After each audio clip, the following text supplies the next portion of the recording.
America has more people behind bars per capita than any other country on earth, and a disproportionate number of those inmates are African American. A new documentary nominated for an Oscar argues mass incarceration is simply slavery by another name.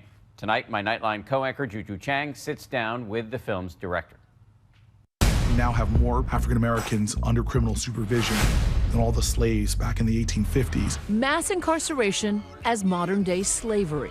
The provocative message of the Oscar-nominated film 13th, the constitutional amendment abolishing slavery. What you got after that was a rapid transition to a mythology of black criminality. Kinds of kids that are called super predators. Millions of dollars will be allocated for prison and jail facilities. 3 strikes and you are out. The documentary explores the impact of decades of law and order politics and a prison industry that director Ava Duvernay says profits off punishment and is rooted in racism. Slavery, Reconstruction, Jim Crow, the drug wars, the Reagan years, the Nixon years, the Clinton years, and then the prison boom and how it mushroomed, and up to Black Lives Matter. The African-American experience is at the core of all of Duvernay's work.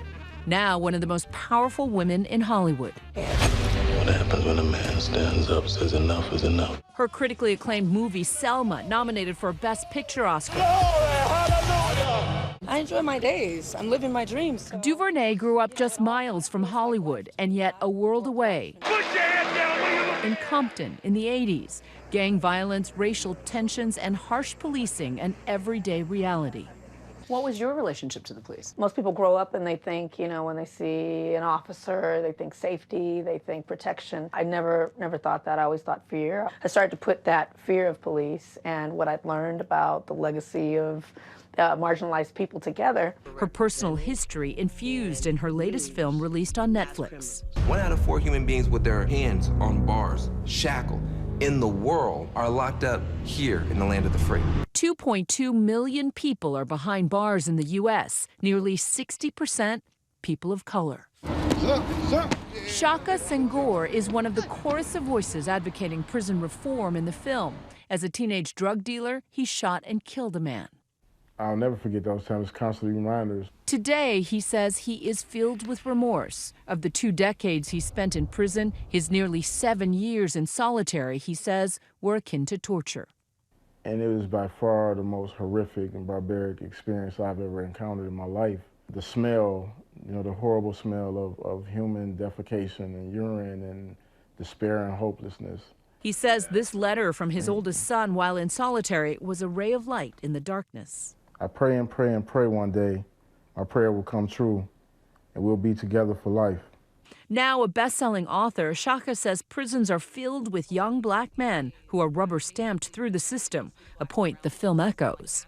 The system simply cannot exist if everyone decides to go to trial. Everybody insisted on a trial, the whole system would shut down. What typically happens is the prosecutor says, you know, you can make a deal and we'll give you 3 years, or you can go to trial and we'll get you 30.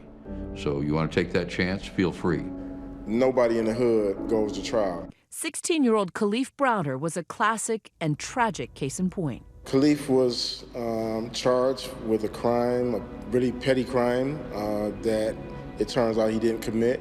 A case Nightline started covering in 2015. Falsely accused of stealing a backpack, Browder refused to plead guilty. Judge told me that if I plead guilty, I would release from jail that same day. But I didn't do it. You're not gonna make me say I did something just so I could go home.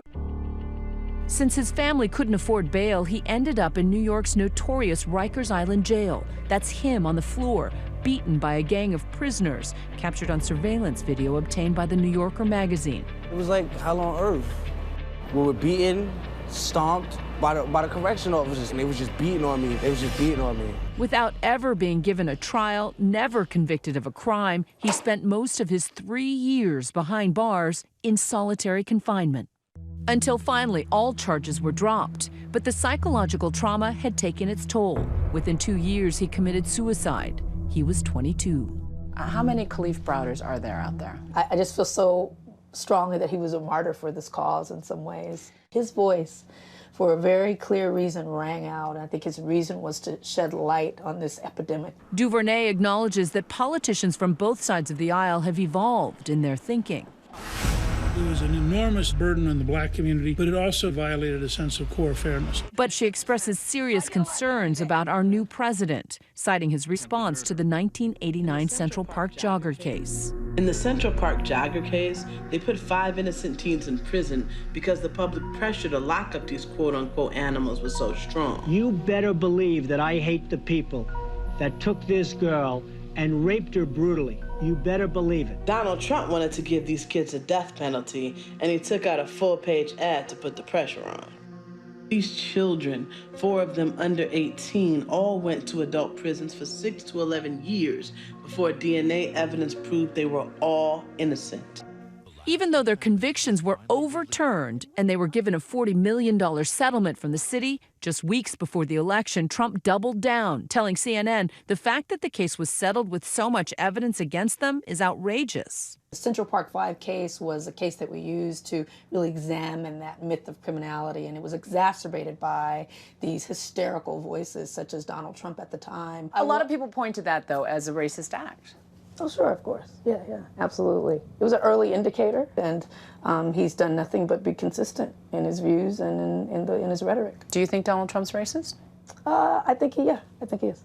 President Trump has denied accusations like this, telling a local NBC station in 2016, I am the least racist person you've ever met. I love it. I love it. We having a good time? But Duvernay crafts her argument in a controversial scene, weaving together Trump's campaign rhetoric with archival images from the civil rights era. In the good old days, this doesn't happen because they used to treat them very, very rough. And when they protested once, you know, they would not do it again so easily. I'd like to punch him in the face, I'll tell you.